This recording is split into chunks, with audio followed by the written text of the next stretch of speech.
ಸಚಿವ ಸಿದ್ದರಾಮಯ್ಯ ಅವರು ಈ ಮತ್ತು ಮುಂದಿನ 5 ವರ್ಷಗಳು ನನ್ನ ತಂದೆ CM ಈಗಾಗಲೇ ಇದನ್ನು ಸೆಟ್ಲ್ ಮಾಡಲಾಗಿದೆ. ಹೈಕಮಾಂಡ್ ಸಿಗ್ನಲ್ ಕೊಟ್ಟಿದೆ ಅಂತ ಹೇಳ್ತಾರೆ. ಗ್ರೀನ್ ಸಿಗ್ನಲ್ ಕೊಟ್ಟಿದೆ ಮತ್ತು ಇದಕ್ಕೆ ಯಾವುದೇ ಮತ್ತೆ ಹೋಗ್ಲಿಕ್ಕೆ ಮಾಡಲಿಕ್ಕಿಲ್ಲ.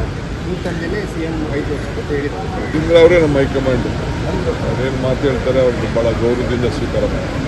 ಅಂದ್ರೆ ನೀವು ನೋಡಿದ್ರೆ ಎಲ್ಲ ಸರಿ ಇದೆ ಅಂತ ಹೇಳ್ಕೊಂಡೇ ಬರ್ತಾ ಇದ್ದಾರೆ. ಆದ್ರೆ ಅವರು 5 ವರ್ಷನೇ CM ಅಂತ ಹೇಳಿ ಅವ್ರು ಹೇಳಿದ್ಮೇಲೆ ಅವ್ರ ಹೈಕಮಾಂಡ್ ಹೇಳಿದ್ಮೇಲೆ ಅವ್ರು ಎದ್ದಿಂದ್ರೇ ಈಗ ಹೈಕಮಾಂಡ್ ಅಂತ ನಾವು ಸ್ವೀಕಾರ ಮಾಡೋಣ ನಡೀವಿ. ಈಗ ಬಸವರಾಜ್ ಅವರು ಸಿದ್ಧಗಂಗಾ ಶಾಸಕರು ಅಲ್ಲಿ ಅವ್ರು ಹೇಳ್ತಾ ಇರುವಂಥದ್ದು ಏನು ಒಪ್ಪಂದ ಆಗಿತ್ತು ಅದನ್ನ ಹೇಳ್ಬಿಡ್ಲಿ ಅಂತ. ಅಂದ್ರೆ ನೀವು CM ಇಲ್ಲ DCM ಇಬ್ಬರಲ್ಲಿ ಒಬ್ರು ಹೇಳ್ಬಿಡ್ಲಿ ಅಂತ. ಬಸವರಾಜ್ಗೂ ರಿಯಾಕ್ಟ್ ಮಾಡೋಕ್ಕೆ ಇಷ್ಟ ಇಲ್ಲ, ನನಗೆ ಎದ್ದಿಂದ್ರಾಗಿ ರಿಯಾಕ್ಟ್ ಮಾಡೋಕ್ಕೆ ಇಷ್ಟ ಇಲ್ಲ. ಏನು ರಿಯಾಕ್ಟ್ ಮಾಡಿದ್ರು ನಮ್ಮ ಡೆಲ್ಲಿಯವ್ರು ರಿಯಾಕ್ಟ್ ಮಾಡಬೇಕು ನಡೀವಿ. ಒಪ್ಪಂದ ಆಗಿತ್ತು ಅದನ್ನ ಮಾಡಬೇಕು ಅಂತ. ಸರ್, ಇವಾಗ ಕಾರ್ಯಕರ್ತರದ್ದು ಬೇಡಿಕೆ ನೀವೇ CM ಆಗ್ಬೇಕಂತ ನಿಮ್ದೇನಿದೆ ಸರ್?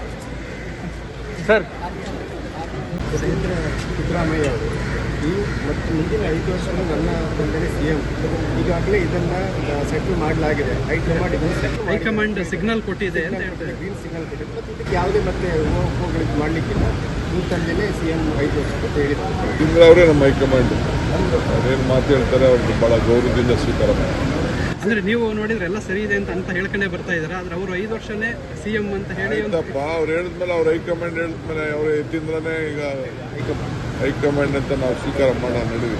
ಈಗ ಬಸವರಾಜ್ ಅವರು ಸಿದ್ಧಗಂಗಾ ಶಾಸಕರು ಅಲ್ಲಿ ಅವ್ರು ಹೇಳ್ತಾ ಇರುವಂಥದ್ದು ಏನು ಒಪ್ಪಂದ ಆಗಿತ್ತು ಅದನ್ನ ಹೇಳ್ಬಿಡ್ಲಿ ಅಂತ. ಅಂದ್ರೆ ನೀವು CM ಇಲ್ಲ DCM ಇಬ್ಬರಲ್ಲಿ ಒಬ್ರು ಹೇಳ್ಬಿಡ್ಲಿ ಅಂತ.